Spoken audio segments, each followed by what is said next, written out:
All right, we're going to talk about content creation. What drives conversion but plays nicely with SEO? And the answer to that is it depends. So depending on your industry, depending on what people are actually talking about, the best way we've found to do this is through doing reverse engineering this, finding out what your intended audience is searching for online, and then creating content that answers their questions. And that can be put on a landing page. It can be put in a blog. It can be a white paper, an ebook. It could also be content that you have a backlink or a sponsor that actually puts it on their website talking about you and your products or services. Who here has some great experiences with that, and what successes have you found? You know, Matt, Scott here.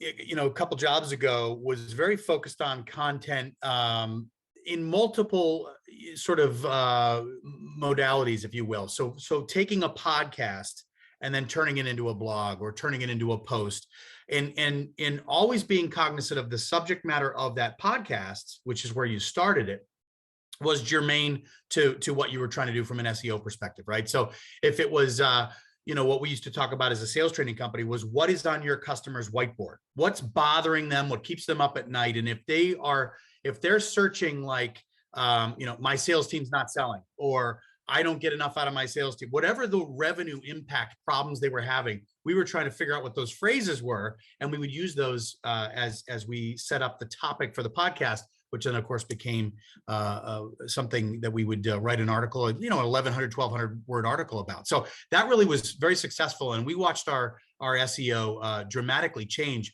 when we started A, doing that with the right terminology, and then B, posting 2 articles a week. One podcast, two articles a week was really, really successful for us. So I don't know if that's helpful to everybody, but that's something that we found very successful.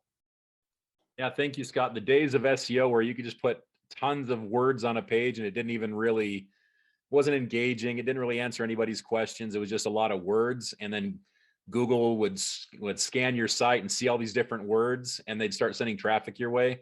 Those days are long gone. Mm-hmm. That SEO strategy no longer works. So getting engaging content that answers people's questions, showing that you have some authority in that space, that you're, you know, Google recognizes you're trustworthy, and that you display that expertise.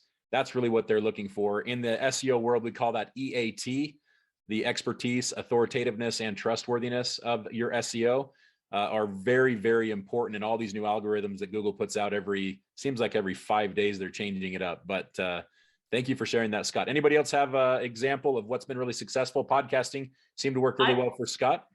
I would add something to what you said, Matt. We certainly did a lot of reverse engineering. And I think that was probably the hardest yet the most effective thing we did, because we had different types of targeted audiences based upon verticals, and to know what they were searching on, and then developing, I'll call it a message map type thing, but we would develop a message targeted at those search words. And then that's how we developed the content. So we made sure that as we looked at what people were searching on, could we build a map? And then back to Scott's point, then reusing it. You know, the old saying about surround sound marketing really does work, you know, whether it's podcast, LinkedIn, whatever. And I think tapping into your client base is also a really great way to figure out what would be of interest. Your existing client base, you're looking for new business, but they probably have the same types of questions that your current client base. So I work with attorneys at Gallagher, and oftentimes when they're asking me for topic ideas, I say, well, what do you get most phone calls about from your existing client base? And that's usually a great way to start brainstorming. I also just wanted to add that there are really great tools out there to syndicate that, like essentially get more legs on your content. You know, it's really important that if you're, you know, for me, you know, our attorney's time is paramount. They need to focus on their client work. So if they're going to take some time out to write something or to record a podcast or to be on a webinar, then I need to make sure that we get as many legs on it as possible. And there's some really great vendors out there that help you do that. So I do encourage folks to consider, you know, looking into them and be industry specific to make sure that they actually do have the audience that you're looking for. We've seen a lot of success with that and improving our SEO and our readership. I love that idea. If you want to target your audience, ask your audience, right? Figure out what they're passionate about, what they want to know, and then find an engaging, fun, relevant way to give them that content that they're looking for. Answer those questions online. If I could just jump in on that, I do want to share some insight I've learned from this. And I think that, Valerie, your point is so acute right now, especially for 2022. Another group that we have is a community manager group, and community managers are starting to roll up into marketing. And a lot of CMOs are like, okay, what do I do with this community manager group? And there's actually a lot of tension between the two. And what's interesting about community management is that is the whole concept of community management. What you just said, Valerie, is you create a group and then you simply ask them what it is that they want. What's on top of their minds? What support do they need? And it's more of an interview relationship kind of situation, which is something that was really interesting when I first started this community manager group. I was doing all these A/B testing, trying to figure out what I should do with that group. And I asked a few for feedback, and they're like, well, why don't you just ask us? I was like, oh, duh. Yeah. Why don't I put a group together and figure out what you guys want? And we did. And it made a huge difference. So I just wanted to highlight that. Yeah, I wanted to ride on top of Valerie's point. Not only do you want to cater to your audience, Matt, to use your term, I think you got to feature your audience too. So, your customers become your best advocate, and word of mouth marketing is probably, one of the best ways to do marketing, right? And so if you can build your customer base, have good customer success, and then feature your customers, that becomes great content, because then that builds the trust to anything you're marketing, right? So if you say, Matt's the best marketer in the world, and you have 10 people that say that, then it validates the marketing, right? And so I think up playing not only playing to your audience, but also featuring your audience is a good way to have content as well. I agree. I'm not the best marketer in the world, but I work with some really talented marketers, so I appreciate the example. But I really appreciate you guys being here today. Does anyone else have a comment on this before we wrap up? I do just really quickly. Oh, sorry. We just did. Shelby, you go ahead. No, go ahead. So I had the great fortune of being in a breakout group with Valerie and Scott. So I also agree with what it was that they were saying. And then also, Pete, your word of mouth marketing, that's really amazing. I think that we need to do better than just keyword stuffing articles. That we need to have those as obviously kind of a mainstay with your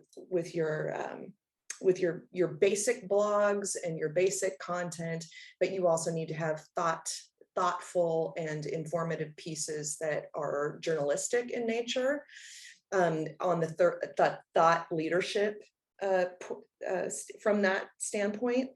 So I really do believe in creating nothing but the best when it comes to that content. And there are a lot of agencies out there who can create content for you, like the Hoth and also SEMrush. And there's a bunch of these agencies that can do that. But what can you do to actually move people in a way that is, well, moving?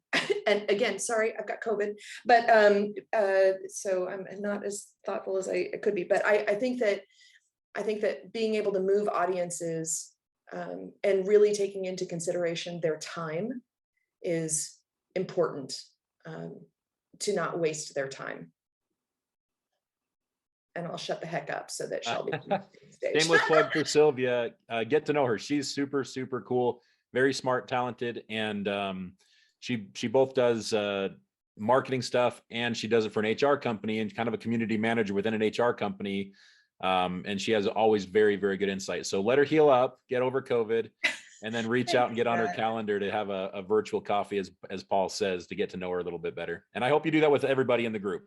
Shelby, you had a comment before we finish up here? Yeah, just really quickly. So about 6 months ago, we had a lot of traction on LinkedIn, and I got excited and was posting every day, and then came to find out less is more. So LinkedIn I'm sure you all know, has a great tool where you can, you know, measure your engagement. So we realized, you know, a lot of our engagement was us posting about the events. So you know, posting about the events in the industry and tagging who put the events on, tagging the influencers in the industry that were at the event, really has helped us with our SEO and traffic to our pages. They're smart. to Influencers that. are considered influencers for a reason, right? They have a big following. And if Right. they get highlighted on something, they'll be like, hey, by the way, check this out. I was highlighted here and it's on your site. So that's a great way to get some engagement on your site as well. So I think with that, we'll wrap up. And I really appreciate you guys coming. We'll hopefully see you again next month. Stay safe, stay healthy, and stay alive. Love you guys coming to these meetings with us.